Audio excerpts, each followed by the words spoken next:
There we go. I lost my mic there for a moment. Oh, I went to adjust it and it came out and I was muted. So how's it going, everyone? Good to see everybody. Oh, yes. Yeah, sorry about that. Yes, I see that I am live now. So welcome. Hi, everyone. I am JL and welcome to the spooky live stream. So coming to you on Halloween, my favorite day of the year, my favorite holiday of the year. It's so much fun to Halloween is just amazing. So let's take a look at who we've got in the live chat. I see we've got Bob Nadell's Gyroscope. It says 7 hours before kickoff. Am I too early?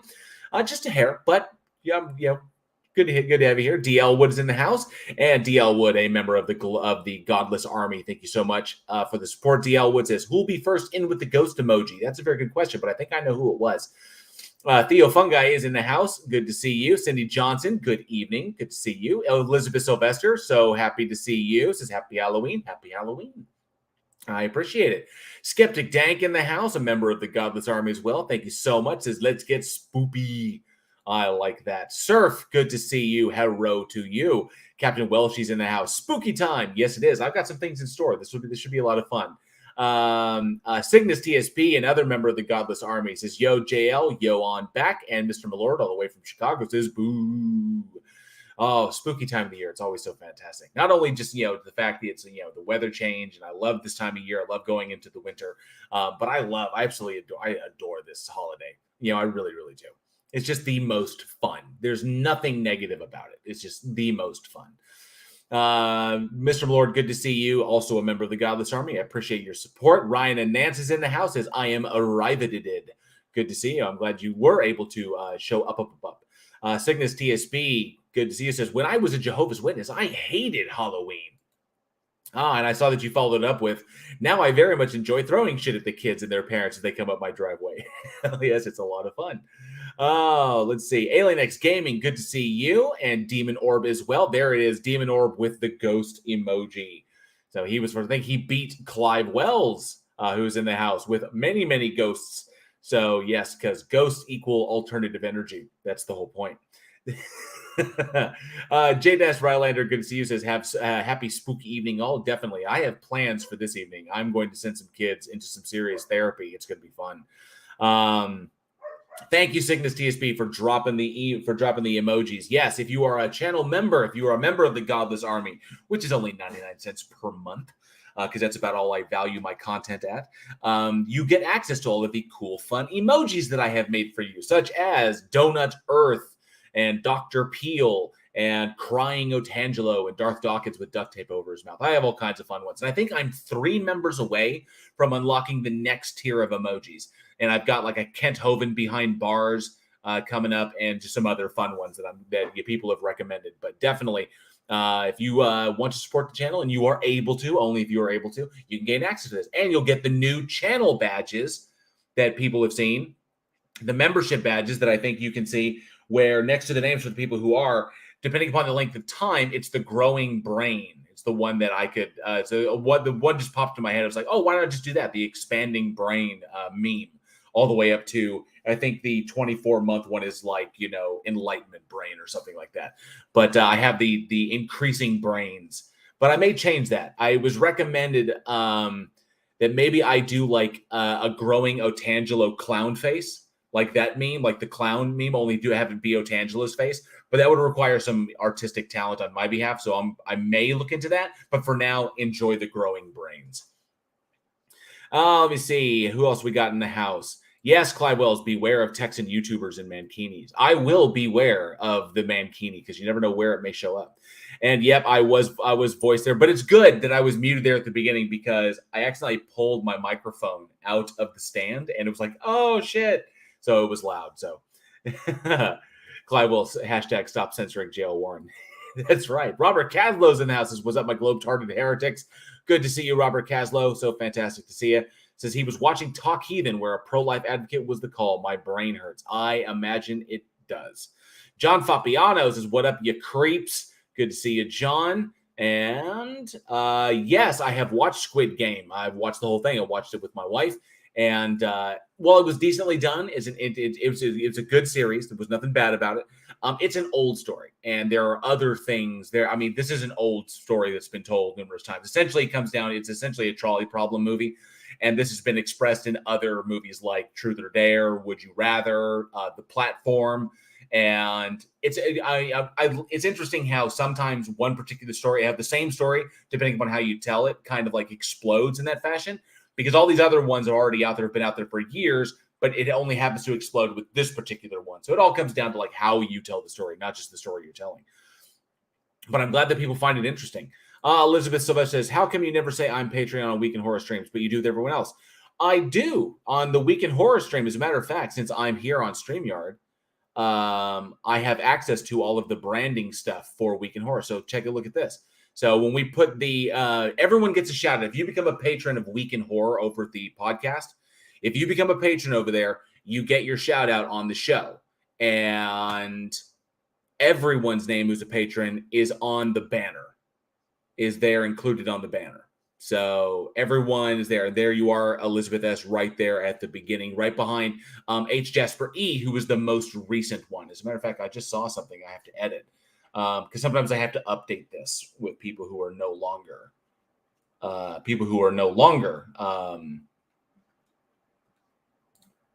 patrons over there. But yes, you are right there at number 2 on that because H. Jasper E. was the most recent one. But everybody gets a shout out. And occasionally when I'm going down and I see people, I'll be like, hey, one of our base patrons. So if I do miss you, I do apologize. But yeah, you are on the banner. So everybody can see that you helped to support that show and make it happen. Demon Orb is in the house. Good to see you, Demon Orb. And God equals the square root of -1 says, boo, I'm scared. Good to see you. God equals. I think I got everybody. Yes. And Robert Caslow says, have you seen Halloween Kills? I have. I've seen it 4 times now, and I really, really enjoy it. It's a lot of fun. I think it's fantastic. It's definitely the most violent and bloody of the entire franchise. I think it was Halloween 3, Season of the Witch, had 22 kills on stream, whereas that was the highest of the entire franchise, whereas Halloween Kills has 27, which is pretty wild. So, but yeah. Skeptic Dank says, tell that to Billy Corgan, his song Witch. He says Sam Hain. So I've heard so many pronunciations for Salwen, Sam Hain. I've heard a number of them. So Skeptic Dank, you are correct. So yes. Oh, look at all those emojis. Dr. Peel, Darth Taped, Crytangelo, Donut Earth, Hume, Mech Koala. Yes, I have a koala emoji in there as well for my little koala here. He's Mech Koala because that's pretty much what he does. He's just meh. So Mech Koala. Oh, let's see. We got, yes. I will try to correct that, Elizabeth Sylvester. I will. Sometimes I miss people. Sometimes I don't. We have a lot of stuff going on over there. So I will definitely try to include you in that. So apologies if I missed you. Joshua Lee, good to see you. Another member of the Godless Army. Appreciated, Joshua Lee, for the support. Thank you so much for coming by. All right.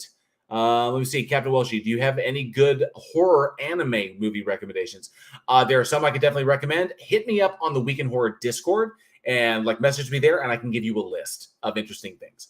So I can definitely do that. Let me see. Cygnus CSP says, the one great thing about my crazy ex-wife was she introduced me to a lot of horror movies. Too bad she thought they were actual documentaries. That's funny. Robert Kessel, I don't know why Matt Powell went to DAL. Apparently he's assisting Kent Hovind in some way. I don't know, which is interesting. I mean, interesting you bring that up. I have a very interesting video coming out that's an addendum to Johnny O's video. Which I hope you guys will like. I'm finishing editing on that as we speak, I'm in between, but I will get that done and get that out to everybody soon. Let me see here. And who we got? And yes, I have seen Hellfest. Pretty much, watching horror movies is what I do for the Week in Horror podcast. I watch so many of them, I don't often get to see what I want to see. And I'm really, really annoyed. I'm both kind of happy and annoyed. I'm 50-50 that the movie Antlers is a horror film that I've been waiting for, essentially a Guillermo del Toro Wendigo film. And I've been so excited about that movie. I've been waiting so long for it to come out. And it finally is out, and it's in theaters only. So I do not know when it's going to come to streaming. And because it's in theaters only, the nearest theater to me is almost an hour away where I could go and watch this. So that's a pain because I gotta take the car, got to drive out there. It comes like a 5-hour adventure to go and do this, and it's not conducive to when you have like a somewhat sick puppy at home and you've got stuff sick pupper at home, and you just got to kind of like coordinate, and it's a pain in the ass. But it's also good because I don't want to see theaters die. And so it's a 50-50. I got to, you take it with you. So I'll wait for it to be streaming, and I will definitely be streaming that one. I will definitely buy it and be streaming that one to Discord as well. Mr. Malort says, I did not know that was Cthulhu in the movie Underwater. That's what he intended. That's what the director intended. It's a weird kind of Guillermo del Toro inspired visual of Cthulhu. The only time, in my opinion, it actually like really looked like Cthulhu was right at the end when the explosion goes off and it's trying to like crawl away and they get sucked into it gets subvected into the explosion, the underwater explosion. But I think it was just kind of like a throw in. I don't know if he's intending to branch it off into like sequels or do something bigger with it. But I mean, it's a little nod. It was a cute little nod. And I went in a really interesting way of kind of factoring in like the deep ones, the humanoid kind of fish monster things. I thought it was interesting. But that's the joy of playing around in Lovecraft's world is you can do whatever you want with that stuff and have fun with it. So yeah, I was like, oh wow, this is really, really cool. Clive Wells says, why do you think Hellraiser 3 is the best film ever? Not the best film ever, the best film of the Hellraiser franchise, because it has Terry Farrell. Terry Farrell. Captain Welsh, she says, The Thing is one of the best horror movies of all time. I believe it is, in my opinion, the greatest sci-fi horror film ever made. You can say the greatest horror film ever made. So horror sci-fi, it simply is. It hits everything at a 10, everything on all cylinders. Really. And Robert Castro says, was that the Kristen Stewart movie? Kristen Stewart. Yes, that was Kristen Stewart. But what made that good is that a lot of people kind of shied away from Underwater because it was a Kristen Stewart film. But the important thing to know, and I streamed it. I streamed Underwater in our Discord, in our Week in Horror Discord, because I wanted people to see it wasn't just a Kristen Stewart movie, that it was really more of an ensemble piece. She just happened to get the most screen time. But the actors around her are all phenomenal. So they added to it. They elevated her. Now, regardless of your opinions of Kristen Stewart, she is getting rave reviews for the new movie coming out where she plays Princess Diana at the end of her marriage to Charles. Like there was like a holiday weekend where after the events of the holiday weekend, it led to her wanting to divorce from Charles. So there is a movie coming out. What is the name of that film? Kristen Stewart, Spencer. Spencer is the name of the film. She is getting rave reviews for Spencer. So I don't know. I haven't seen it. I may or may not watch it when it comes on streaming. But I'm just saying, there's that. And from the trailer, it looks pretty good. Mr. Blort says, I also just watched Them, the Amazon Prime series, not the great Giant Ant movie. Oh, bummer. Robert Kaz says, Vampires Suck was the greatest Twilight movie ever. Yeah, that's funny. And Clive Will says, I half watched The Omen yesterday while I was doing some other stuff. The original Gregory Peck, excellent choice. The Gregory Peck was also that climax, man. Come on. Got the kid on the altar and the authorities are coming and he's got to make a decision. It's like, it's my son. I don't know. I mean, you don't get that kind of filmmaking. That had people on the edges of their seats. The Omen and The Exorcist, classic stuff. Really, really good stuff. So this is, as I labeled, the spooky, as you see, Halloween. This is the Halloween 2. This is the Halloween 2 shirt. The spooky stream. So spooky time, it's Halloween. So I figured I would do something that I have not done before. And I don't typically do these things, but I wanted to kind of bring you on. So why not take this opportunity? I did this with Conspiracy Cats on I think last year. Is it the last year or the year before? God, it's been a minute. I think last year. I think it was 2019 or 2020? I think it was 2020. I don't remember. Conspiracy Cats and I did a live stream where we looked at some videos. we looked at some ghost videos and to try to determine whether now like get our opinions on it. Like me as a filmmaker and as a skeptic, and I don't believe in the supernatural and stuff. Like, how could we look? Is this real? Is this could we figure it out? Is this fake or not? So I'm really, really curious. So I figured we do the same thing. So we're going to look at some spooky videos that I found online. How about that? So that's what we're going to do. All right. Oh, and by the way, yes, today is October 31st. And just to let everybody know, it is the last day of Breast Cancer Awareness Month. That's why the beard is pink. More pink than Johnny O's, because Johnny O couldn't figure out how to use it. He just go and get some manic panic and make it happen. But no, he had to do like this little fringe thing where it looks like his like blonde down here. It was weird. So he couldn't figure it out, but I did. And my beard, or I'll say this section of my beard, because this hair is just too short.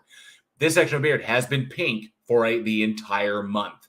October 1st through the 31st, Breast Cancer Awareness Month. I promised y'all that I would do it, and I went ahead and did it. So the links to support, if you would like to make a last chance donation, those links, they don't go to me. They go directly to those institutions. They are in the description below.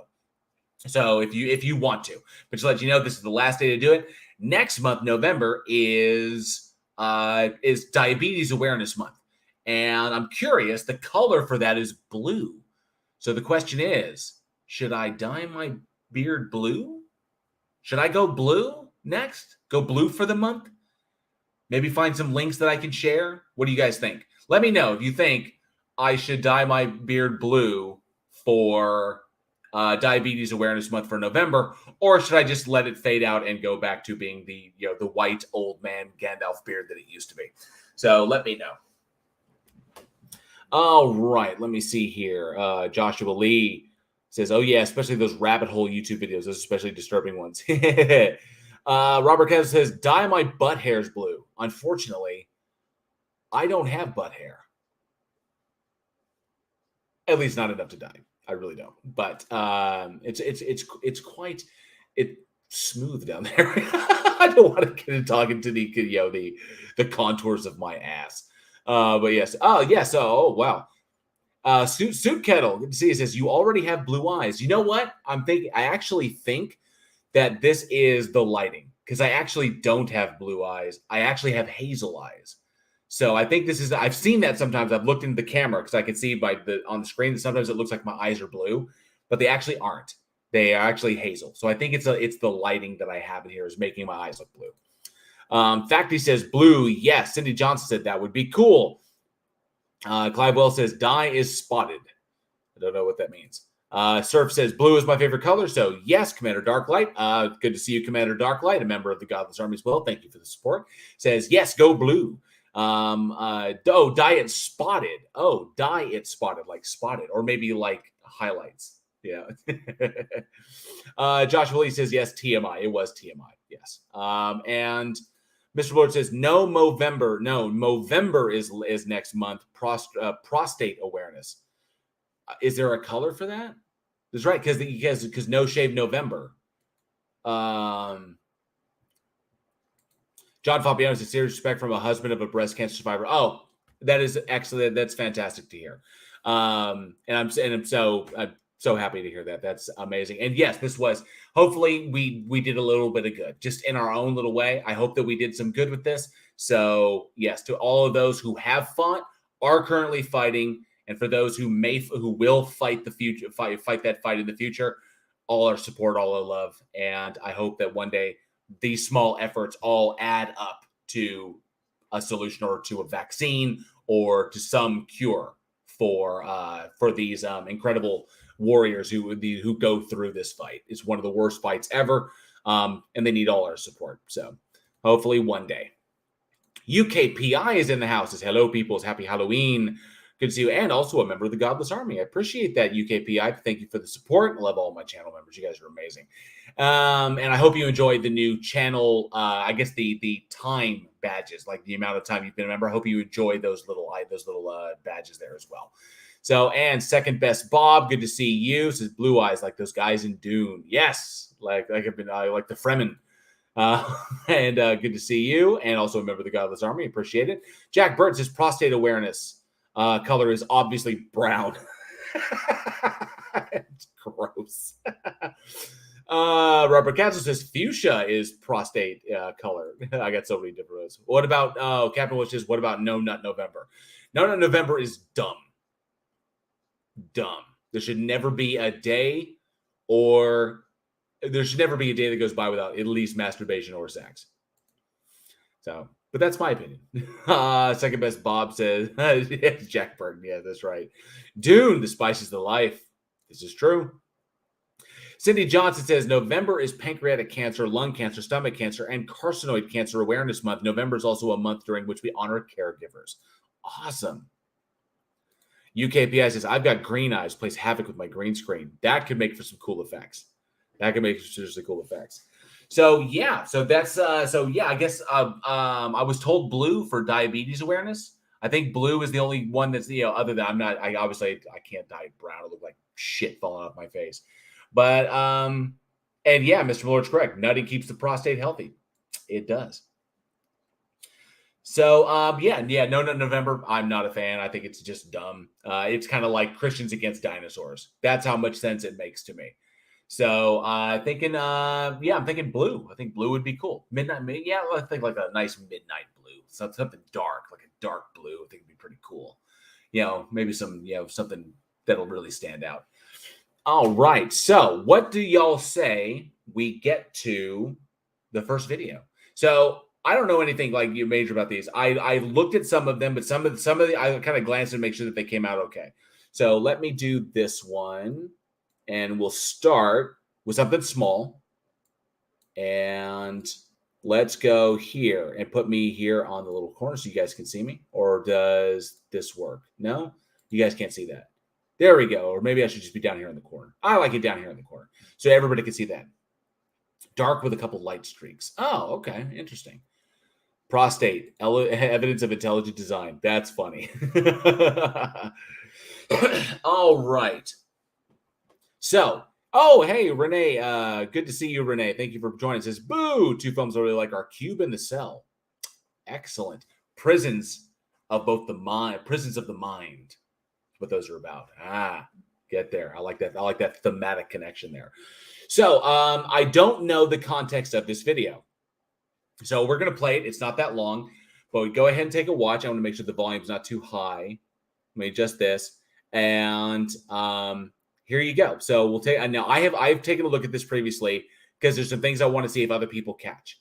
So we're going to take a look at this, and I'll hit play here and let me know if the volume is too loud or too quiet. Actually, just in case it's a little too quiet, because I think this is, because you'll see, the first thing you got to notice about this video is that this is not standard. I don't think this is standard like security footage, like the what you typically see. But then again, look, considering the work that's being done, it's hard to say. Maybe it is. I don't know. So I don't know. I'm not a big security consulting guy. I know a bit about film, and typically this level of quality for security footage is reserved for like really, really high tech shit. But then again, look at the work he's doing. It looks pretty, intensive. And I don't know what he's pouring out there, but let's take a look and see what's happening in this video.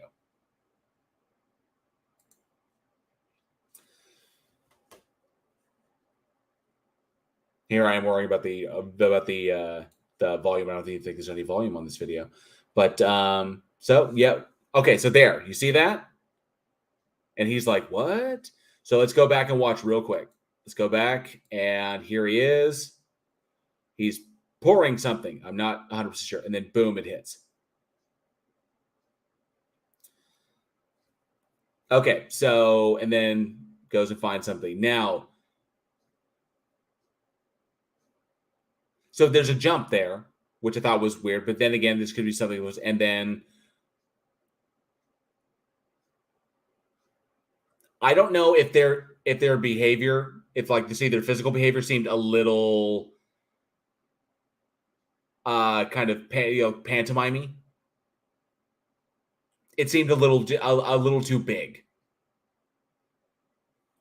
Like they were acting like they know that there's no audio, so they're acting for the camera. So then he comes in with the mop.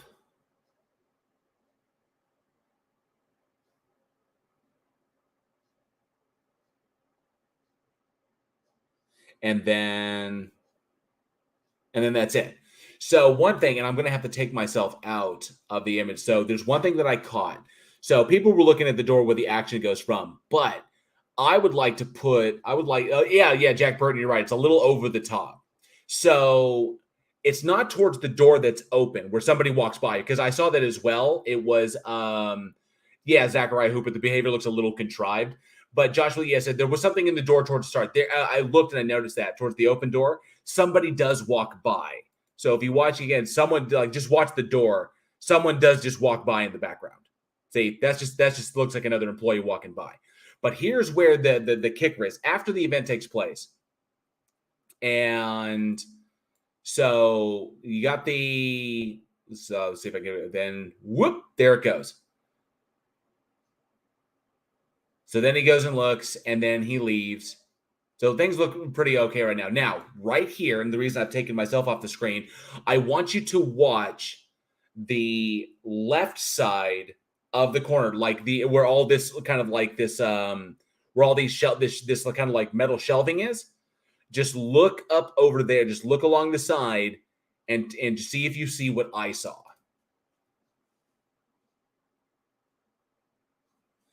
And I'm going to back that up real quick. Real quick.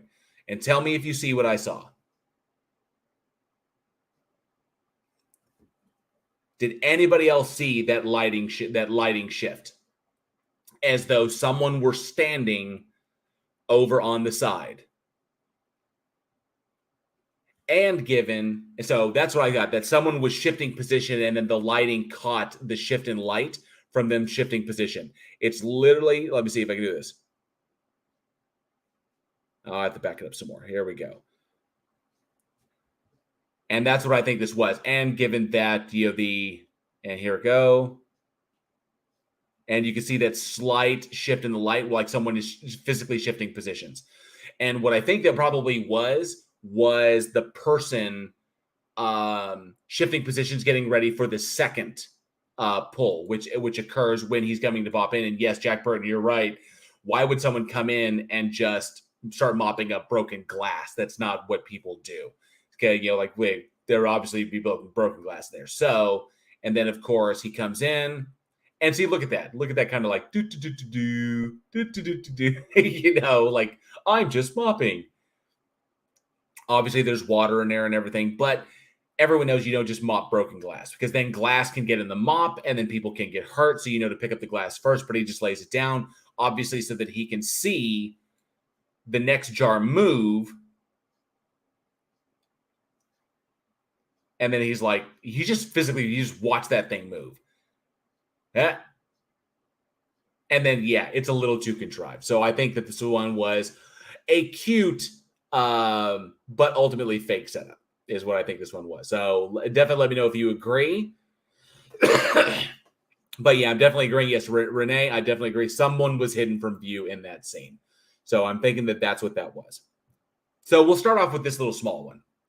So this is just a little small one that we'll do here. And then, of course, we've got two larger ones. I found some collections of ones. So we will jump through these. And let me go and add this. We'll look at this one. This one actually does have audio, so I will reduce this audio down a bit so it's not too loud. So, and of course, this is someone else's stuff on here. So let's go through this from the very beginning. So, okay. Ghost pushing baby, ghost pushing someone over, or the baby just falling over, because that is a very young child. And anyone with kids knows kids fall over. I think it's kind of funny. But what's interesting is the mom doesn't react. Mom or babysitter or whoever that is, the mom doesn't react. So, Irish, look at that. Irish Demon is in the chat, gracing us with his presence. Turing Test says, fake as fuck. So, So, Skeptic Dag says, kids are stupid. So, So, this is, there's a kid. Anybody who's got children, boom, and the kid just falls over. So, Andy Sickness TSP says, if I was a ghost, I would do way more crazy shit. That's hilarious. All right. And and Nimrod, good to see you. Says, hello, everybody. Good to see you, Nimrod. Irish Demon says, that's jail in a baby suit. It's funny. But I'm thinking that's just a kid falling over. Plus, there's also a matter that, given that this is kind of like a security camera, frame rates play a really big deal. The frame rate and the lighting, because look at how overblown that lighting is. Just that one particular light, that thing is so blown out. And then, of course, the frame rate on the camera itself, given particular movements, will not pick things up as normal. Suit Kettle, good to see you. This is Slancha, and I see Ivy Gentry as well. Good to see you, Ivy Gentry. Thank you for joining. Commander Darklight says, I was watching a video from Slapped Ham where people were asking a ghost to turn on a light. Later, they panned across and caught a glimpse of a control box that the lamp was plugged into. Face palm, definitely. All right. Nope, that's Irish Demon riding his motorcycle. It just keeled right over. So let me take me out of there. So yeah, this was like a top 16. So I'm thinking so let's go back one more time. There's the kid, gets up and falls over. I'm thinking the kid just fell over, considering that the mother or the babysitter there did not react. I'm thinking that's what that was. And here we have a cat. Now, all of the filmographers, this was filmed with a Nest, which are notoriously not great. The Ring is so much better as far as resolution quality goes, especially during night, especially when recording at night. But here we have the ghostly cat, where the cat vanishes. And this is one of the problems. The reason I say that this is just... Oh, Tony Regime, good to see you, says Happy Sawen. Good to see you, Tony Regime. And here we go. Yes, Robert Castle says kids wipe out when they fall at that age. This is very true.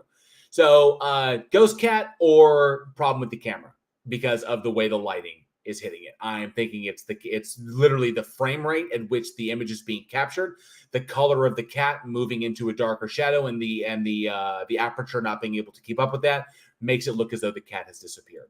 So I think is essentially what that is. But no, this is not a ghost kitty. And there goes the kitty. So yeah, I'm thinking that's bad filmography. This is okay. This one's kind of interesting. Ghost caught on camera walking through traffic.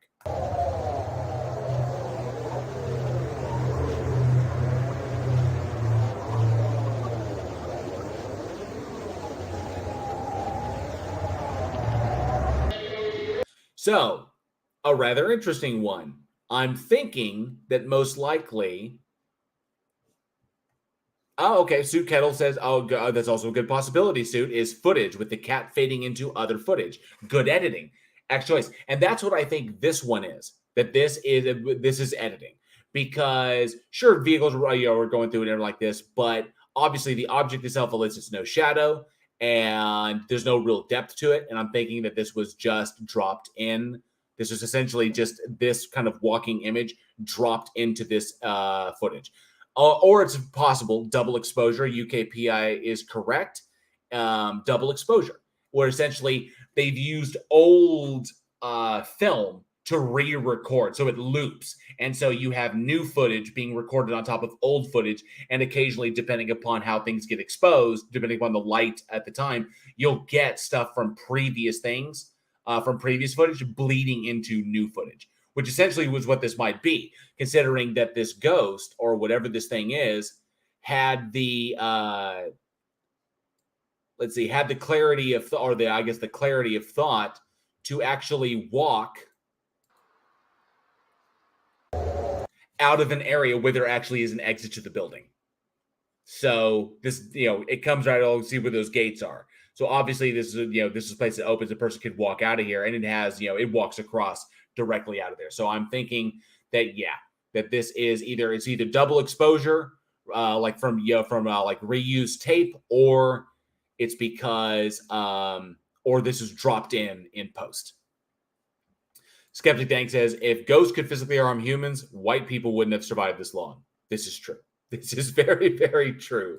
So yeah, there we have either some really clever Photoshop or double exposure.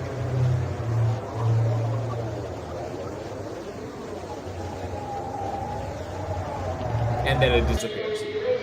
Here's another one. where it looks like the bike doesn't have a person. Let's go back and take a look at that one. All right, and I think this one, I thought I really like this one because Irish Demon, is a really heavy motorcycle rider, and I'm really curious about this one. So here's this bike driving, right? Here's the bike.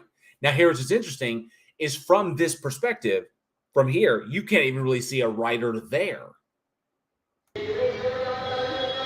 But the vehicle stops, and then there's a jump. You see the jump? So it's entirely possible that there was somebody there. They got off the bike, and a motorcycle is inclined to drive straight as long as it's straight.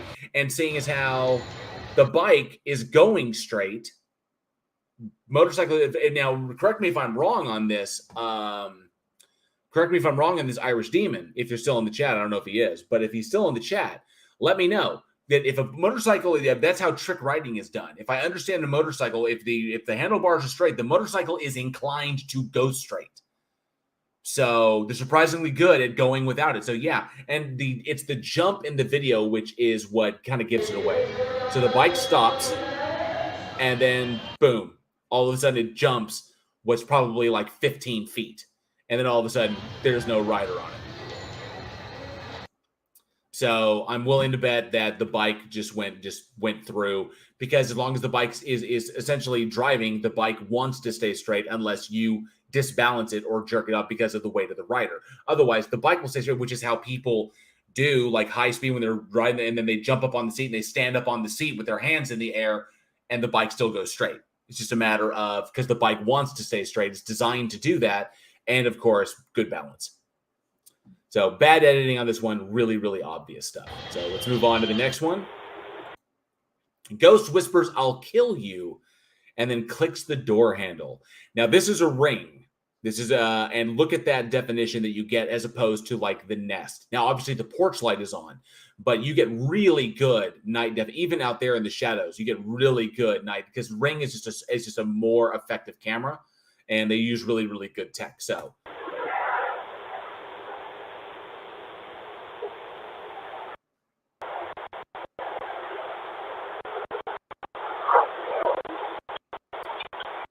So,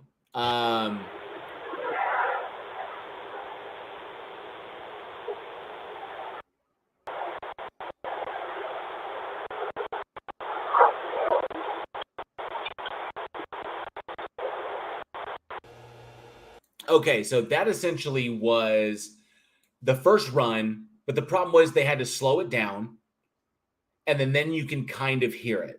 But here's the big thing that really gets me about this one is that, okay, so that you see that the wind is playing at the leaves there, but then you have like this orb that's floating through the deal. That's because the camera, as you can see, is focused on the mid-ground. And that means that anything in the foreground is going to be very, very blurry, which means essentially most likely that what is moving there is most likely either a bug crawling on the ring itself, or it's just a dust mote that's happened to catch the light and is just blurred out completely. So they play this, then they move forward to the point, and then you hear the kind of like EVP of "I'll kill you," and then the clicking of like of what may be that. But as anybody knows, it's very, very easy to duck a ring. And because we don't see anybody walk up, someone could have come from the side, because we see that pillar. Most likely, I would say that this porch is probably open on the side, and that somebody approached it, or someone came from outside and simply ducked down where they couldn't see it, and they whispered into the ring. Pretty simple. Otherwise, why would any supernatural entity want to do this? This is kind of silly, when it could just go in and like whisper to you in your sleep. Audio equivalent of Tony Regime's all right. Audio equivalent of pareidolia, most likely, which is what I think a lot of EVP is. You're looking for something in the static, so odds are you'll probably find something as long as the pattern matches. Jack Bird says, or it's a demon from hell come to murder the people who live there. All equally plausible. And Skeptic Dank says, if you weren't primed to hear "I'll kill you," it probably wouldn't sound anything like that. Agreed. All right, so moving on to number 11. CCTV captures cabinet spontaneously smashing.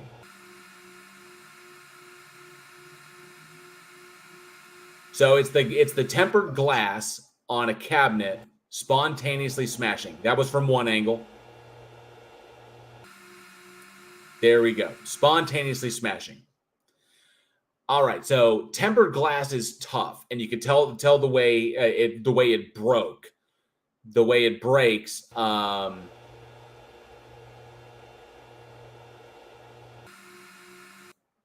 Okay, so I wanted to catch that mid break, so we can see. Boom. Okay, so yeah, we got the mid break there. Now, looking at the striations, looking where the break lines go, you can tell it comes from the edge, which is the best place to bring, to break it. Tempered glass like this is up there at the edge. Is it basically cause your point of fracture. So it obviously starts at the very, very edge where it breaks. Now, what's interesting is that we don't know. The one thing that I know about, because I ran this by a friend of mine who deals with this stuff, is that temperature can play a real factor in this. That Robert Kess says a well-placed vice to break the glass is possibly an explosion or an airbag placed inside. Cygnus says stuff breaks under pressure all the time. Temperature differential can also do this and can break tempered glass pretty easily. You just need to be able to keep the glass at a particular temperature and then make sure the differential hits it fast enough, and then it will break. What I find most interesting is the point of impact, or is the point of fracture, is right there at the corner, essentially where the glass, let's see if I can catch it, right there. So the door is open, so it breaks away from the hinges on the area where you would open the door, because you can see the handle. I don't know if I can zoom. I really can't zoom on that. But right there, where you see like kind of the black thing, like the black toolbox looking thing, and then you can see that little silver piece is the handle in the glass itself. So it breaks on that side, up there at the top at the corner. So I'm thinking that this is probably a temperature differential or an elaborate hoax, because it didn't the glass itself didn't just break; it had a point of contact, and that point of contact was at one of the weakest points of the glass.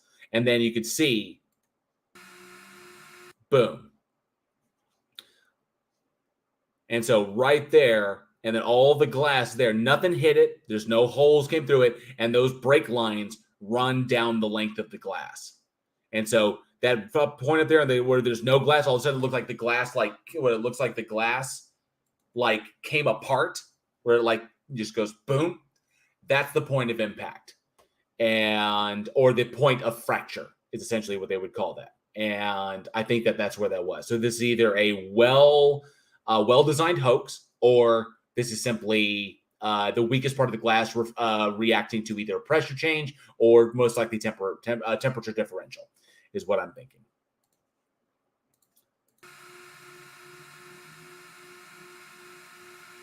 Okay. Oh, man disappears into thin air. Or woman. Weird. Then just disappears. That's odd. We could say that is... Oh, yeah, Jack Bird's right. Could be a spring-loaded device. That's interesting. What did y'all think? You thinking this is a double exposure? I'm just testing. See if double exposure? you were a liar, you might say. Coffee, Smith? I'm thinking double exposure. I'm just testing. See. It looks creepy, but I'm thinking it's double exposure right there. Oh, Clive Wells. Too soon. I can't say that. If you were a liar, you might say you were. That is an odd one, but I'm thinking that most likely this ghostly person walking, I'm not drinking coffee. I'm thinking that's probably double exposure. Or crafty editing. Yeah, it could be a well-crafted fake. Or double exposure. Then just disappears. Maybe just disappears. So let's move on to this one. Teleporting cat.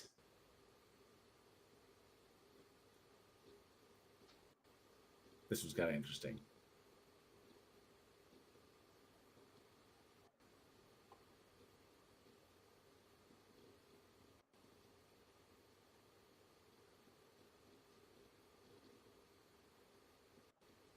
Huh. Let's jump back and grab that again. So, teleporting cat. Let me back this up. So, we got a cat.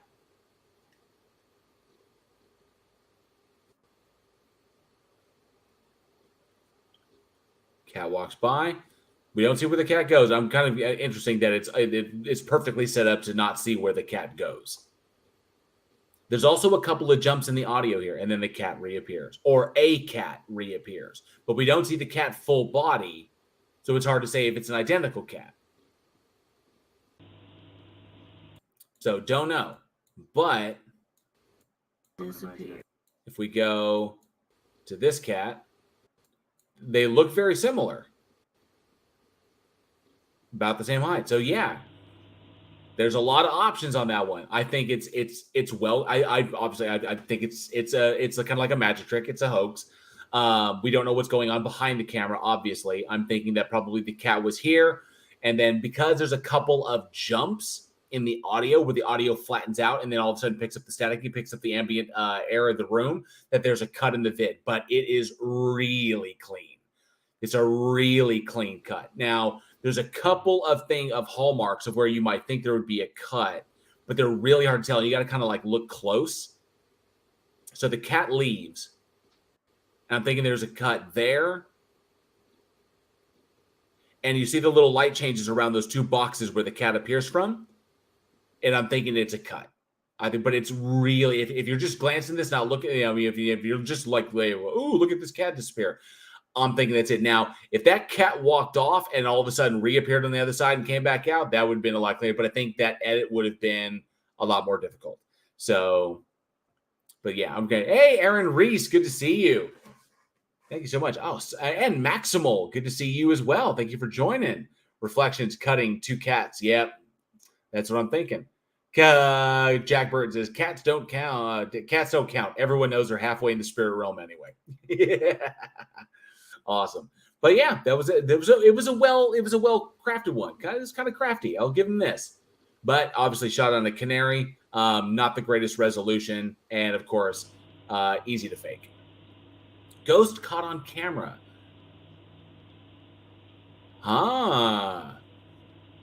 Intriguing. And we got multiples. I'm thinking so. Raise your hand if you think it's double exposure, because I think it's double exposure. So we got first up here at the top, we got this orb. And then we got a person walking by. And then we got another, what looks like a child, a smaller person.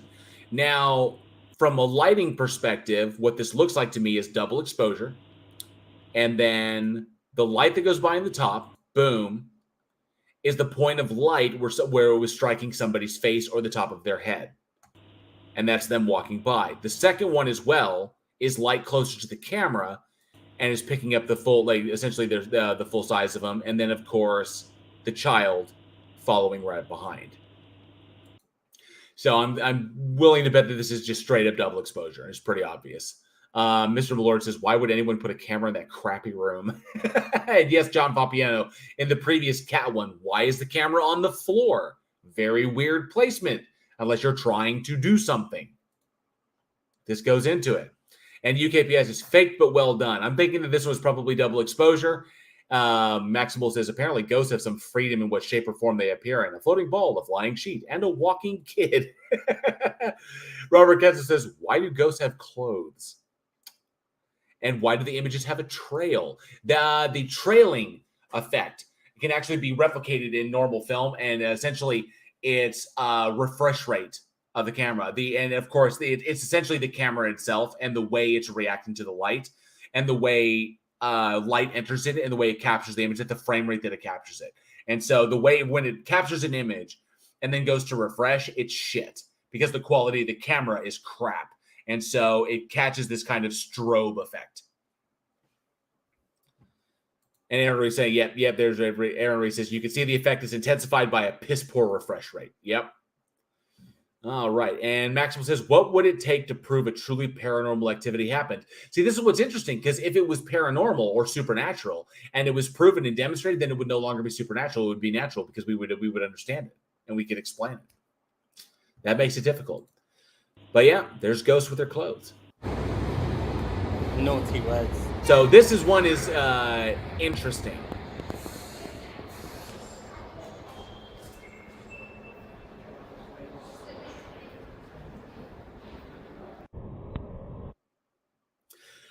So I'm thinking that this one is just a trick of the light, or there was someone in the tunnel. Let's back that up, because that one's difficult to see. So I'm thinking, because from here it's really hard to see.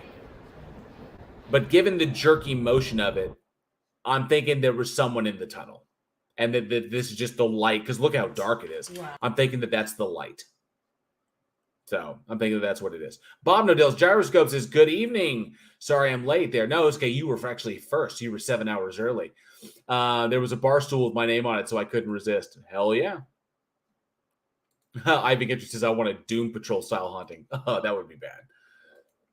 Pay attention to the pane of glass leaning against the wardrobe. Well, we don't see it just yet. So I'm assuming it's this. This one I haven't watched. Time is moving. Okay, we'll zoom it in again, because it looked like someone just kind of reflected themselves in the light. Time is moving. The ghostly face in the glass before. Oh, the ghostly face. Let me see. The ghostly face in the glass before Natalie's reflection appears. See if I can capture it. Let me see. No, what I'm seeing is just light. Yeah, I'm just seeing light. Time is moving.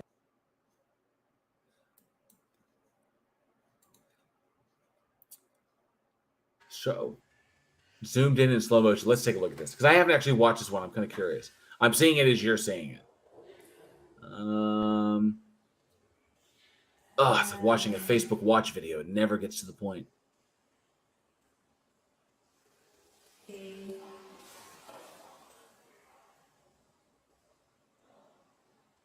Nah, I think this is pareidolia. This is a combination of trick of the light, smudges. Yeah, I think that's what that is. That's just pareidolia. I think that is classic pareidolia. Because even with that priming, I still didn't see it. So yeah. Maximal says, how is it that nearly all the videos with apparent ghosts have absolute shit quality? Are ghosts using the same power or camera dampening powers as UFOs? Good point. That's an excellent point. Aaron Reed says, when the glare disappears, you can see the reflection that would have already been there.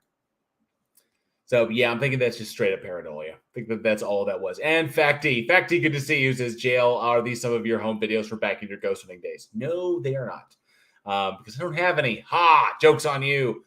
Let me see here. Okay, golem-like creature in the Canadian woods. So, hello to all of my friends in the Great White North. Golem-like creature in the Canadian woods. Oh, man. It's very cool.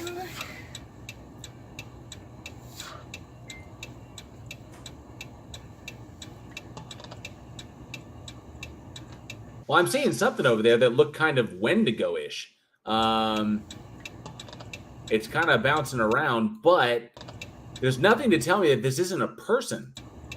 It's not doing anything physically that a person can't do. You know?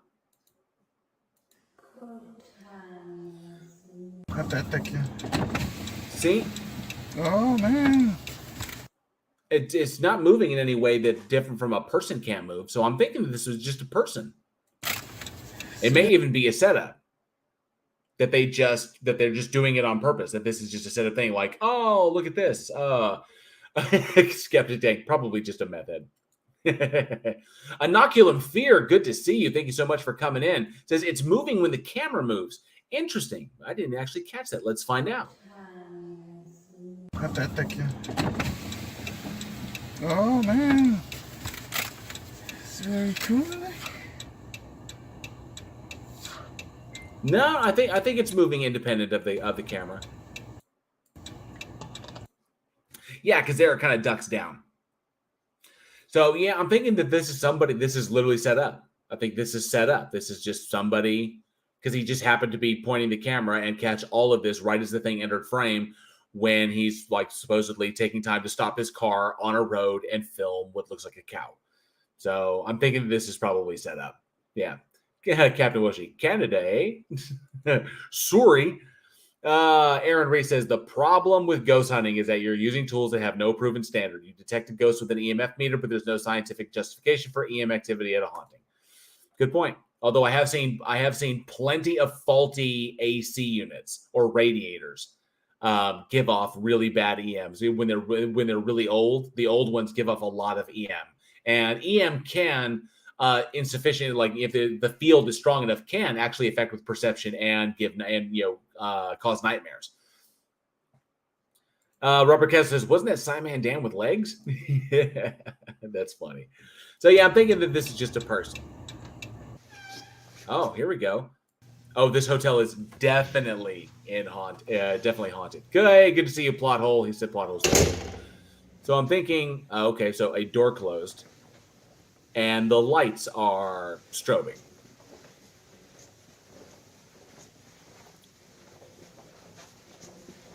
Electrical malfunction, most likely? I'm thinking electrical malfunction.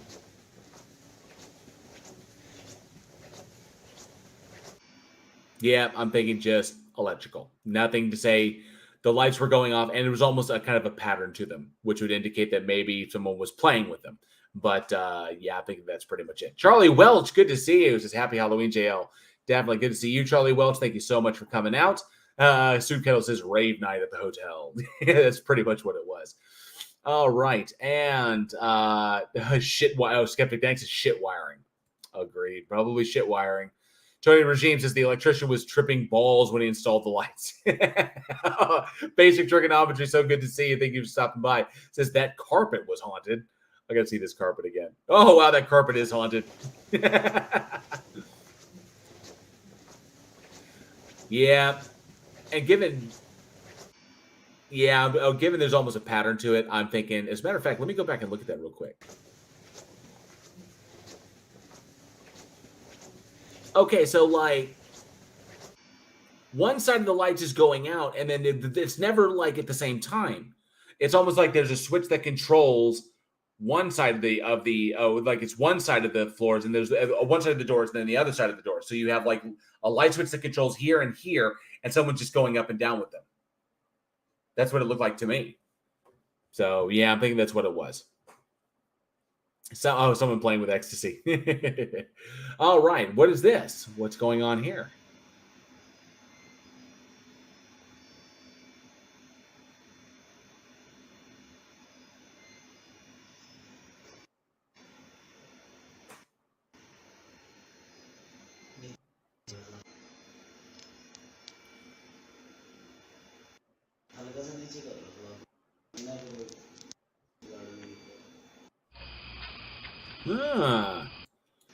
I'm thinking, looking at this, I'm thinking it's sloped. And just like a shopping cart in a parking lot, I'm thinking that's what's happening here, that this slopes down and there's a natural grade going down, and then it's basically just running along that. And I think that's as simple as that. You know, if a gust of wind caught it, if the wind caught it and pushed it normally, and there's a natural kind of decline in the grade, I'm thinking that's pretty much what it is. Robert Caslow says Terminator machines, be prepared. Yes, those dangerous wheelchairs. Dib, good to see you. Thank you so much for popping by. It says ground slope. That's pretty much what I'm thinking. A combination, maybe slope, or there could have even been someone off screen with a fishing line that pulled it and then just used the natural slope to continue it on. I'm thinking that's what it is. Probably that it's a good combination of all of it. Someone left the handbrake off. Good point, Bob Nodell's gyroscope. Looking at it. And Inoculum Fear says, if you look at the bushes, they are slightly moving. And as though there's wind. So let's take a look.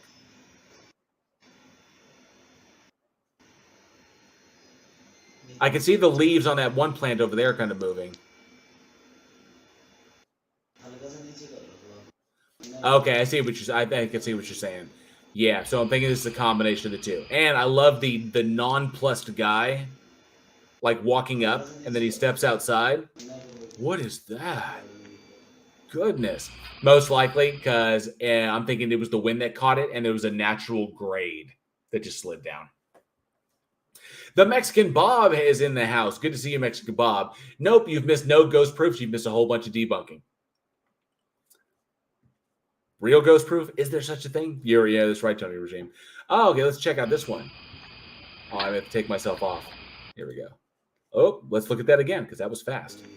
This is number 2.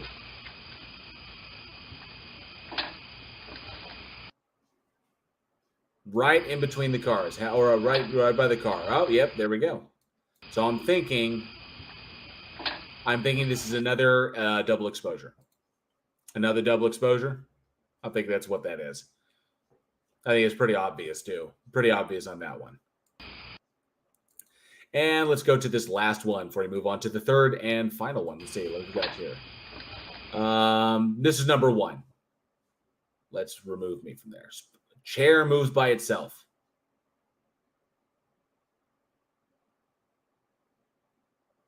Oh, chairs move by themselves. But it's those 2 chairs. Not all the chairs. So the chairs are both moving in the same general direction. Oh, there's a third chair. Okay. So the third chair is moving behind the other chairs. And all of them are moving in the same general direction. Is that what we're saying? I think it's suspect that all the chairs are moving in all the same general direction. So yeah, I'm thinking that this is fishing wire all day long. Pretty sure. Charlie Wells says, you see that clown on MDD this week? Videos of bugs going past the camera was apparently irrefutable ghost evidence. I have seen videos like that where I myself have debunked them, where they're essentially, the bad refresh rates on the cameras, because they're cheap quality cameras, and the lighting can make it look like something otherworldly, but in actuality, it's just like a moth. But I'm agreeing. Captain Welshie, fishing wire all day. UKPIs is faked. Yeah, in fact, it says office pranksters. But Robert Castle says space aliens took over the chairs. Saw that on a documentary in 2007. Aaron Reese says seismic activity. Jack Bird says these ghosts are very bored and very boring. Mexican Bob says plot twist. It was filmed on a boat. Aha. He called the bugs nymphs. Well, nymphs are technically bugs. Unless he means like a water nymph, like, those kind of things. But yeah. John Falpiano says, this one is totally real. Stupid ghosts can never decide where to sit. Those stupid ghosts. And Aaron Reese says security cameras can't focus close to the lens anyway. Agreed. Because they're not designed to do it.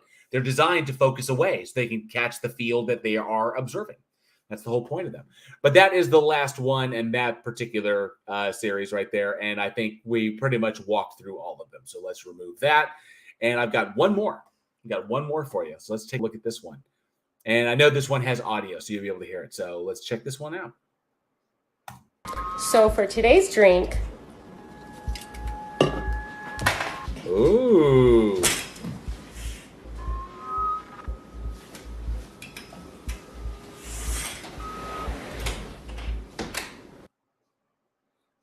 So I'm really curious. So for today's drink. So I'm really curious. So I'm kind of curious about this one. So I think we know what's going on here.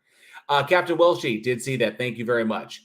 Attack of the killer furniture. Dib. It's amazing. Tony Regime, remember when bad photos of bug flies were proof of Rod? That's funny. All right. So, Charlie Wood says, oh no, a breeze. Renee says, talk about a good, bad film, and that would be Stephen King's Maximum Overdrive. True. Aaron Reed says, Bruja, damn it. Bruja. Baba Yaga. Arguably one of the best moments in the Ant-Man film.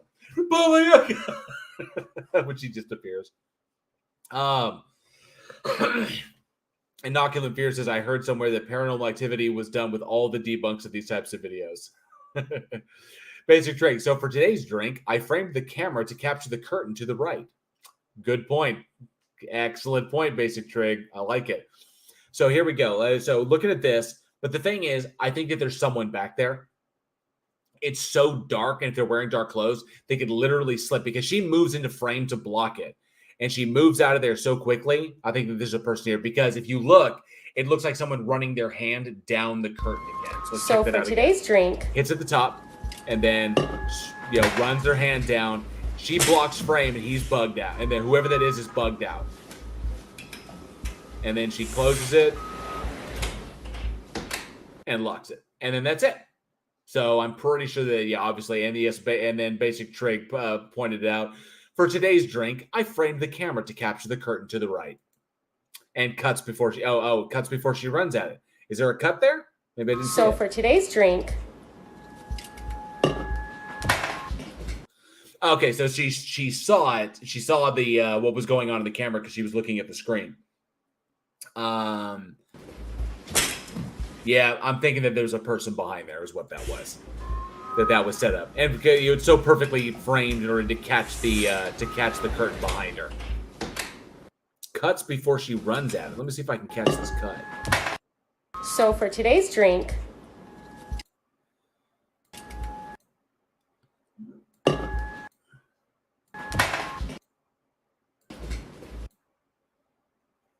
Not seeing where the cut is. Off to the left? so for today's drink,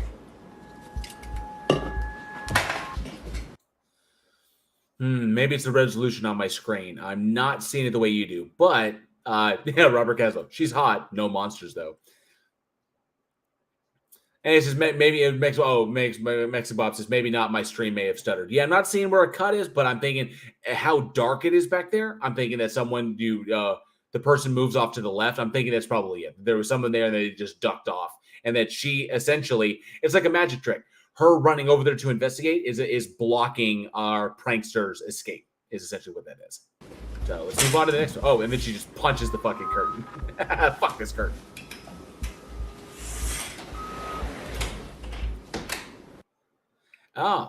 Civil War. Or, there it is. There it is.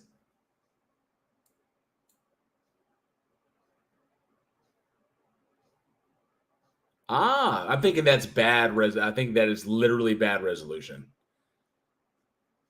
Yeah, you can kind of see it moving in front. You kind of see something moving in front of the cameras. In front of the cannons. Sorry about that.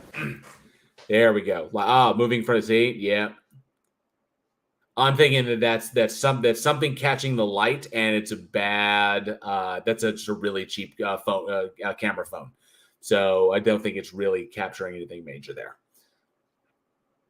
Bob Nodell says, I can't believe people expect us to be taken in by all this. I, for one, ain't. Yeah. Basically, says, spooky water on the windscreen. Yeah, it could be on the windscreen. That's an excellent point. Let's take a look. Windscreen, windshield for those of us here in the freedom zone. Oh, interesting. Okay, so check this out. Something that I just noticed going back and looking at it. Okay, look in the road. Look in the road just below the foremost cannon. You'll see a brown spot. And I'll hit play. And look at the brown spot follows our ghostly figure. I'll play that back so people can see it again. Watch the brown spot and how it follows our ghostly figure. I think we have just sussed it out there.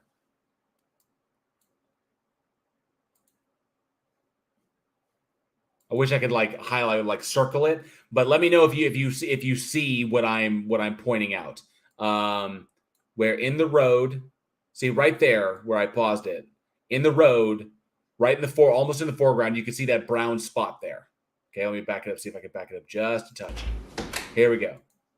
All right, so, and then there we go. So we see that there is something there that is not in the field. It's not essentially not in the grass. It's up there physically on the windshield. Good catch, everybody who saw that. That it was physically on the windshield, or quite possibly on the inside of the windshield. So, but definitely not a spook or specter. What's this one?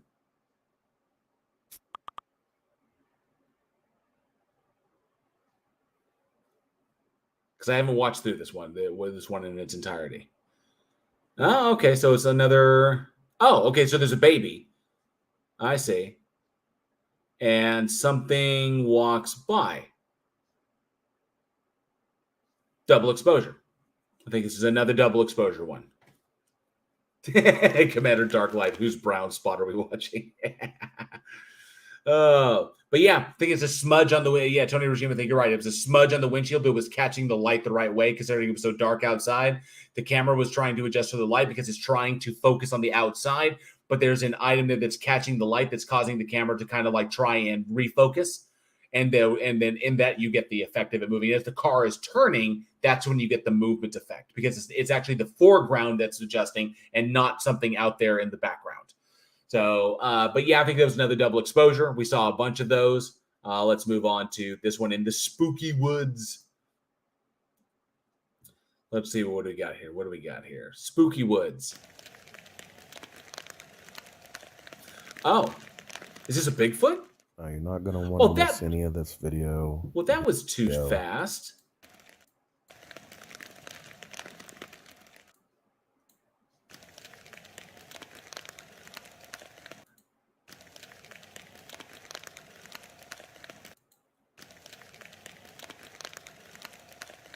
I'm thinking someone says, it's a Bigfoot. Ah, it's a Bigfoot. We got a Bigfoot vid. Let me see here real quick. No. Okay, go away, double exposure. Here we go. Let's take a look.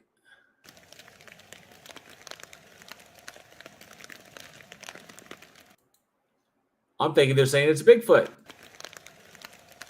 Although, I think it's very obvious that that is a person. And it's the way, and I think you can tell by the way it's walking where the hips are placed. That Tony Regime looks more like Johnny O. Johnny O striding through the woods. I'm pretty certain that that's a person in a suit, or maybe a ghillie suit, and that this person, there's a person in a ghillie suit, and they are walking through the woods, because I think you can tell by the way the hips are placed, by where essentially where they're walking.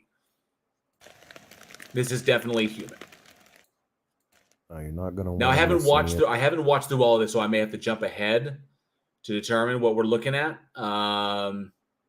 Let's see what this person's talking about. So they're out here in the woods, and they passed by a sign that said something about dangerous. Back over there. What am I looking at? So we're out here in the do not proceed past some dangerous cliff area. Stay on marked trail. Right there. That's the trail that you're supposed to take. Okay. We out in the woods? Yeah. It's pretty country. It's gorgeous. Looks like we have a lot of bones. Okay. Old A lot bones. of hair. Very old. Oh, I would say these are old bones. These are really old. Several of them. It takes a long time. Anybody who's familiar with hunting knows it takes a long time for bones to get like that. Because once they're fresh, they're shock white. I mean, they're really, really white, and especially when they're stripped, when animals have stripped them down. And then for them to yellow out and dinge out like that takes time. Especially, there's obviously no fur matted to them. There's no tissue stuck to them. There's no connective tissue and no soft tissue still remaining on them. So these are old remains. I'm thinking that possibly these remains were collected and possibly put here. Looks like they're ripped apart pretty good. Yeah, well, wolves do that. So after seeing the bones and everything down to the cave. Gotten permission to be able to actually fly a drone out of the way from the lodge. So, this is drone footage. You know, even the campground. You're going to hear next are absolutely bone chilling. Oh, it's bone Now, chilling. the sounds of the leaves rustling, that's us moving around trying to pinpoint the exact location. Oh, yeah. Someone said, yeah, Bob Nodell says years probably. Yeah, I'm thinking those are very old bones. It takes a long time to bones to get to that state. And then Gavlar, the Hand of Zod, says, Happy Halloween, everyone. Good to see you, Gavlar, Hand of Zod. Coolest name on the internet. I do appreciate you stopping by. And I'm thinking that, I'm thinking that those were essentially just strewn about. I'm thinking that this was probably, that would look kind of staged with the bones just lying all over the place in the leaves there. Where the In the sounds are leaves there. coming So, from. and now they're going to fly a drone into this cave and I guess record, what they think is a Bigfoot.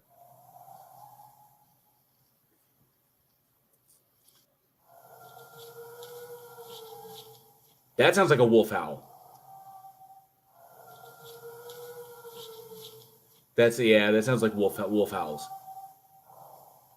That's a bark. Now at this point, I'm thinking that's a wolf den. den. Up.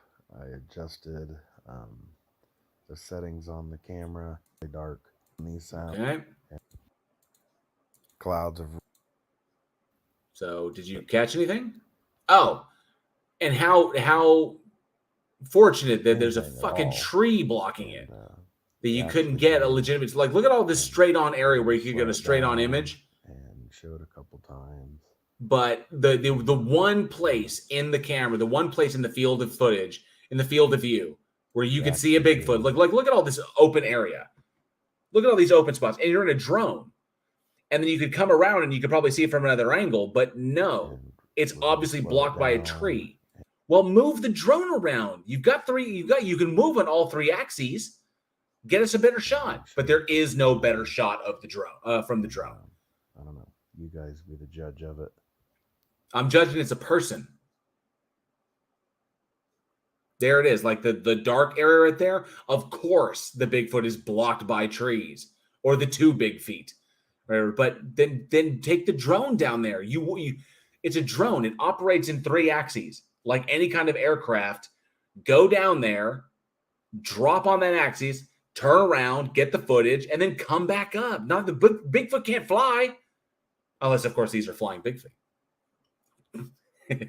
As you can see, is it that breed of Bigfoot? And so I'm thinking, and so they're out here in the woods. Oh, he's whispering.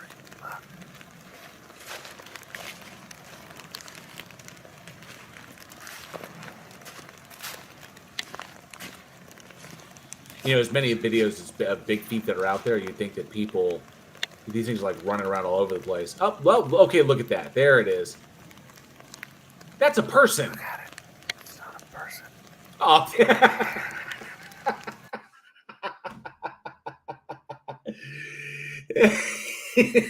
He responded to me.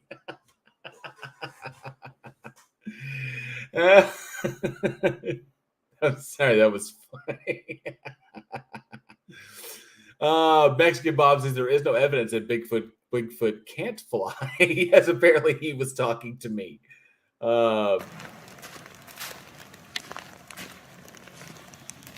I was looking what he's looking at. That's a person. Look at it. It's not a person. It is a person. Hair. You can see all the hair. Yeah, it's a suit. And look at how they're walking. Look, okay. Now that's a person in a suit.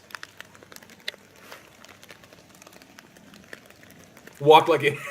Renee just walked like he was headed to the convenience store. Just all kind of casual and shit. I'm not an animal that's out here foraging. To walk out here in a suit.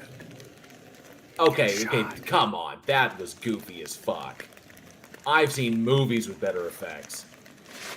Let me see this thing again.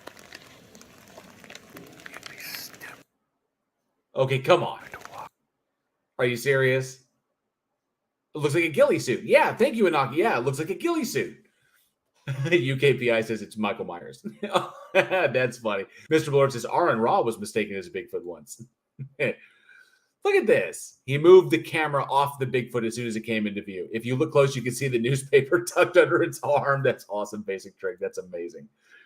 So look at this. This is so goofy. Get shot.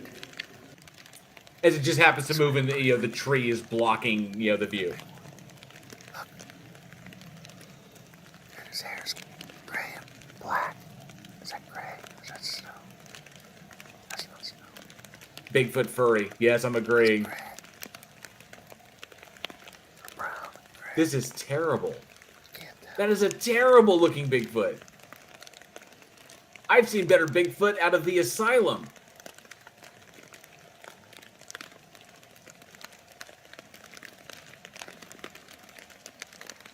Okay, anybody out there, if you're out there in the woods like this and you're legitimately hunting for big feet, Tony Regime, Plan 9 from Outer Space and better effects.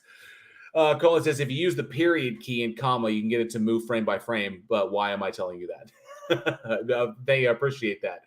And thank you for coming in, Colin. Good to see you. Okay, so looking at this, come on. You're out there in the woods, right? You're out there in the woods and you're tracking a Bigfoot. Now, anybody who spends enough time in the wilderness knows you don't go unarmed because you never know what you're going to run into. You could run into black bear. You could run into mountain lions, wolves, especially depending upon where you are out there in the Pacific Northwest, if this is even in the Pacific Northwest. So you never know what you could run into. You never go out there unarmed. You at least have a knife, a bow and arrow, or a gun, or all three. Okay? So you go out there, and you're talking about one of the greatest scientific things out there in the world, and you wouldn't jump up on that thing knowing that you're fully armed with a camera, strap the camera to the edge of the gun, and then go after the thing. That's the whole point. You capture. If you look at this, if you look at how close this guy is, right? He's no more than 50 yards away. If he zoomed in, maybe he's like 75. He could get up on that thing and at least get better footage of it. Maybe it'll run away. If he's armed, he wouldn't have to worry about the thing coming after him. So, or he could, he could just fire a warning shot and it will run off. But like Commander Darklight says, I've seen better Bigfoot in my bathroom mirror. I have large feet. Tony Regime says homesteading off the grid is more convincing. See, yeah, I'm thinking, yeah. And it's conveniently blocked by the tree, all of this foliage. And then right when there could be better moments, it quickly cuts to something else. So, yeah, totally fake. It's way off there. Look at all this shit that's in the way. And it's moving so slowly. Walking casually to go get a morning coffee at the 7-Eleven. Oh, yeah. Okay, that's a person. That is a person walking. That is not... The weight distribution in that walk is just goofy.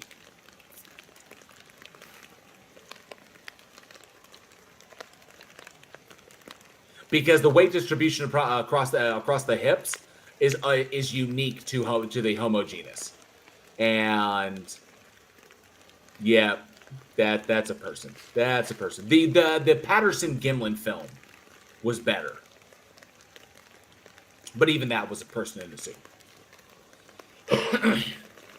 Yeah, John Fabiano. Why not call out to it, scare it, and at least get footage of it moving so you can see it run. Like you can see if it drops down into all fours, if it lopes away. Because with human beings, our weight distribution is from the way we walk. It's the way our hips move and the way our weight is distributed across our pelvis. With other primates, it's different. So you'd expect somewhere like an in between, a gorilla or an orangutan and a human being. So if it goes to move forward in a rush, you'll notice how their hips move. They kind of have to shimmy because their hips are not designed like human beings are from hundreds of thousands of years of evolution. So this is a person in a suit, either a gorilla suit or a ghillie suit, but they're not even walking like an animal to kind of put it off. So this was fake. This is a fake one. And it's like, lots of footage of, trying to, this was, Salt Fork, Bigfoot. It's known as Bigfoot Ridge. Bob Nodell says, if someone said it was Chewy, I'd believe it over being a Bigfoot. Agreed. Robert Caslow says, what do big feet eat, BTE? The Northwest is pretty sparse. Not a lot in the Pacific Northwest. Not a lot. Tony Regime says, I still want to know why you could hear the howling in the cave, but you couldn't hear the drone that recorded the sound. Excellent point. Very good point. So it looks like it was just a bunch of Bigfoot stuff in an area that people are primed to try and see big feet. Don't forget to subscribe. Yes, Demon Orb. It's a gorilla suit. Hey, Marcus Dresden. Good to see you. But yeah, that's what I'm thinking it is. Okay. Then we're on to the next one. Oh, another ghost video, most likely. More up. Yeah, it looks like more. Oh, wait. No. I'm thinking this is a bug. Yeah, I'm thinking that's something too close. That's a bug too close to the camera. Yeah, look at the way it's moving. What do you guys think? Bug?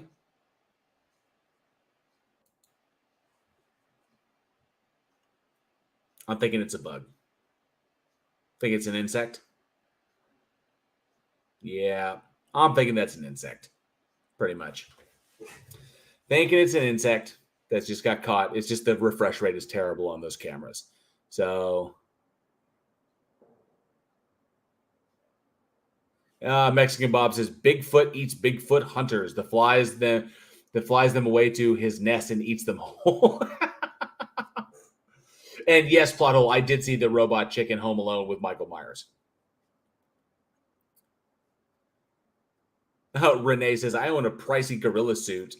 And ought to make some Bigfoot videos with while I gotta get shot by a hunter, like the legitimate one, yeah. Tony Regime, I went looking for the abominable snowman, but I haven't seen one yet. But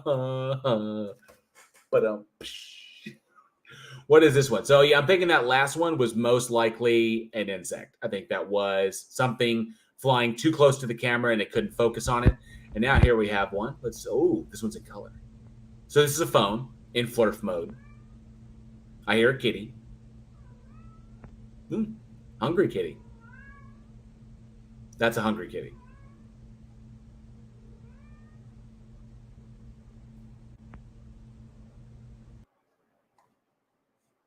I don't know what that one was supposed to be. It says my heart is actually breaking. I don't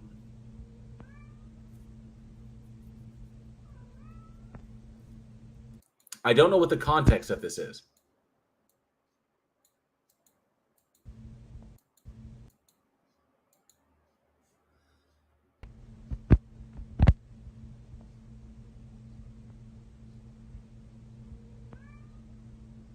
Okay, oh yeah, Tony Regimes, or a horny kitty.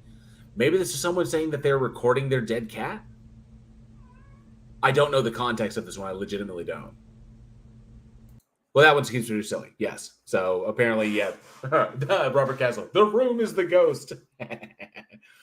So yeah, I'm thinking that one is just, I don't know. That was just silly, but not obvious. But yeah. So yeah, I want to take a look at some of these. Those are the best ones that Jack Birch says the last few frames, something is popping up. Let me take a look.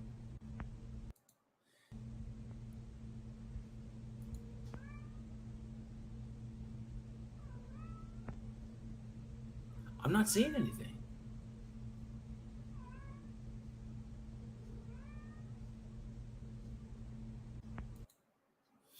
Let me see.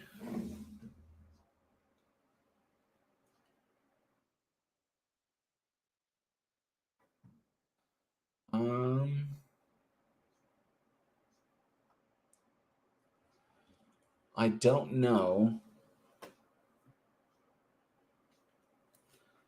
Let me see here. I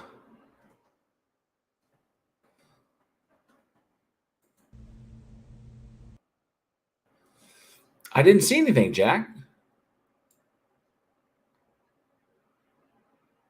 Oh, wait, no, I do see it. I do see it. Right by the door, something pops up. Good catch, Jack.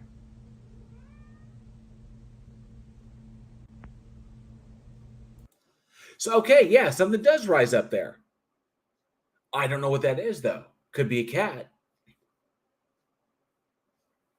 But you see it? Cat's head, maybe? Right in the middle. Yeah, right in the middle at the end. You can see it right there. So, okay, so look. Okay, so you see where the duvet, kind of goes in. Okay, so right there, it's right to the right of the door, of the open door, whatever that is. Like, oh no, it's a bedpost. Looks like that's a bedpost. It's right to the right of that. Okay, right down there in that little crevice. And if I move between here, if I go here, no, I went too far. See, now it's gone. But if I move forward, hang on. As if I move to, see, now you can see it. See that kind of dark area right there? There's that dark area, but if I move it to here,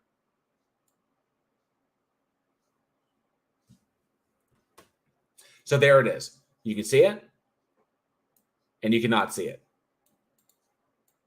Not there. There.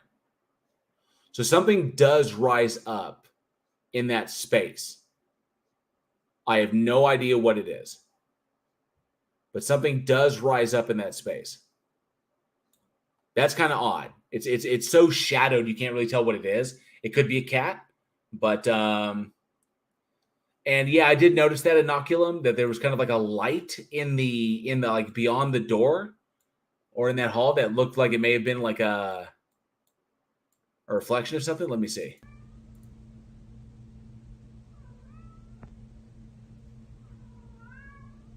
Okay, I can kind of see it right there. It's almost like a pixel.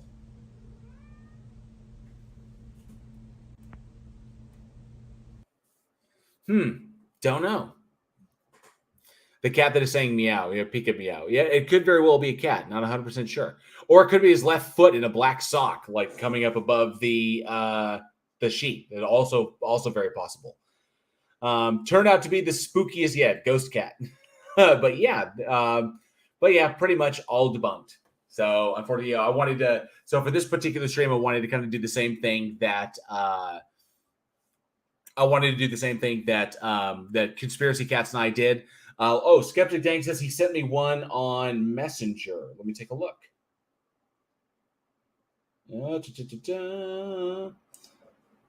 Ghost take off this dog's collar in viral video. Have a good night, Captain Welshie. Have a great one. I wanted to start the stream a little bit early because I wanted everybody, especially all the overseas fans, to kind of enjoy, to have fun and come out, because I stream kind of late. So I wanted to start this one. Plus, I have children that I have to scare and send to therapy tonight as part of my usual Halloween antics. Let me see here. So you brought that up. Let me see if I go. This is so meta because I'm looking at YouTube. I see my live stream as I'm looking for something else. Ghost take off this dog's collar in viral video. Let's take a look. So we do this. All right. So let me go here and let's. No, I can't do that. Here we go. And let's share screen. Bingo. How's that looking? Okay, I think so. And then let's do this. Think we're good there? Yeah, okay, you can see it? Excellent.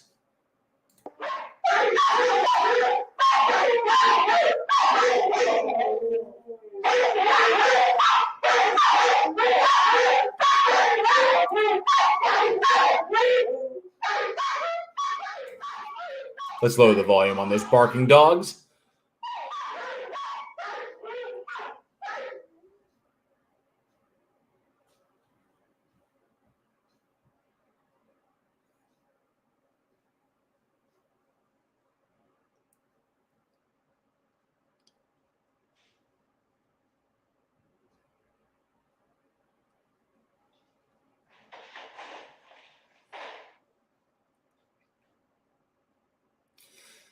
I'm thinking that was staged, and those people are douchebags.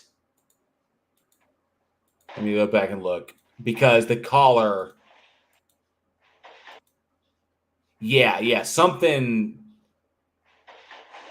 Yeah, and it freaks the dog out. Something started jerking the collar. Now, luckily, the collar is on pretty loose.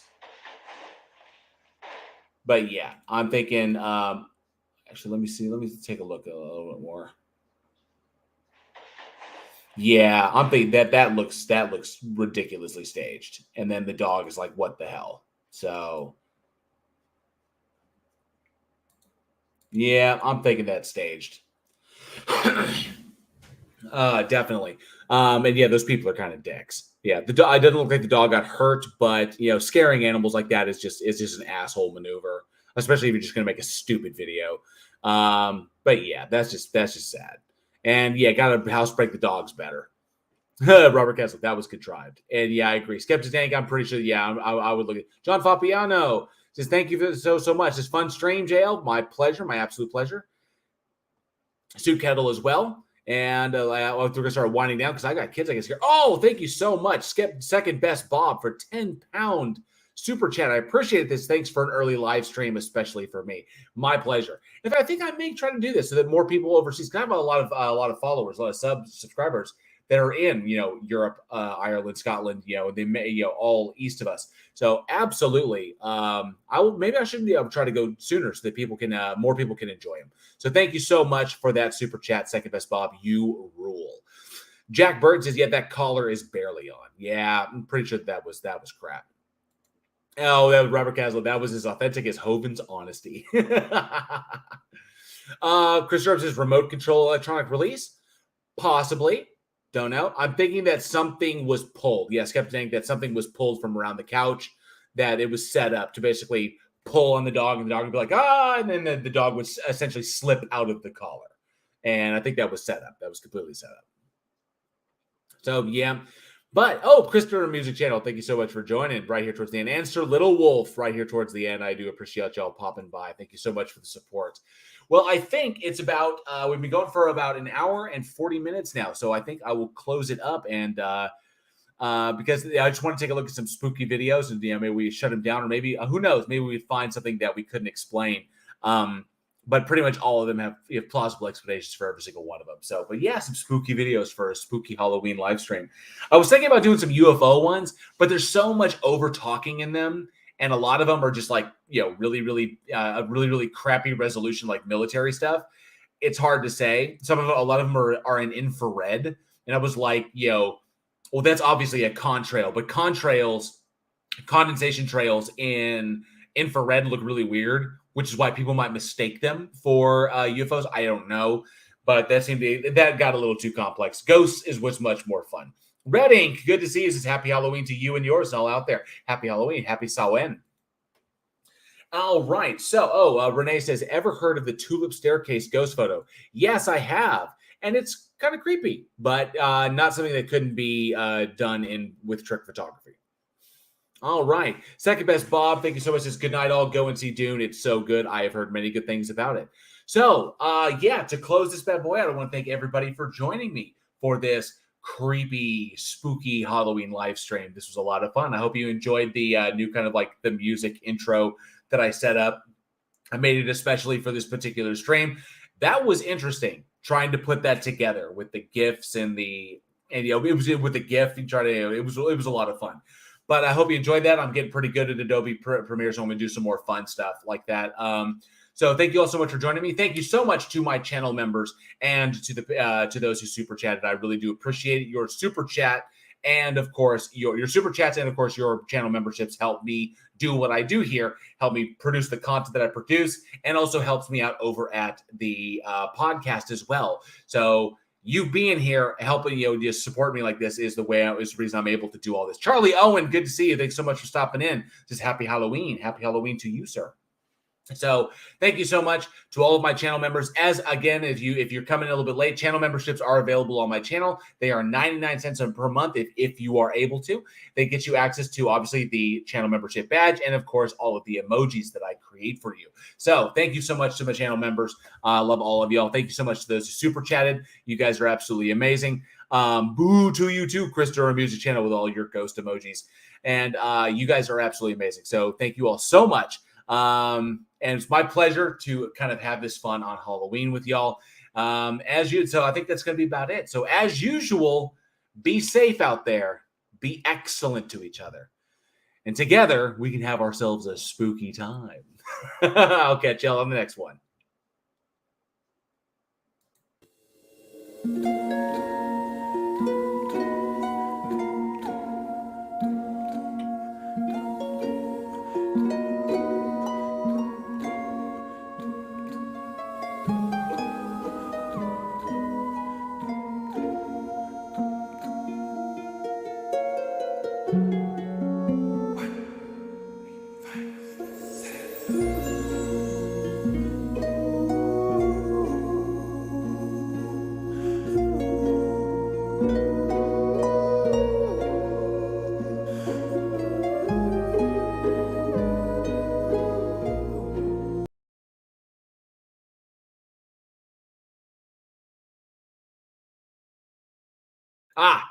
Sorry, I was muted. Commander Darklight, you thought you could get away from me. I saw $14.99 Australian. Thank you so much, Commander Darklight. I gotcha. But I appreciate your super chat. Thank you so much. Thumbs up to you. You are the absolute coolest. I couldn't do this without all of y'all. So love y'all so very much. And y'all have a safe Halloween. Take care.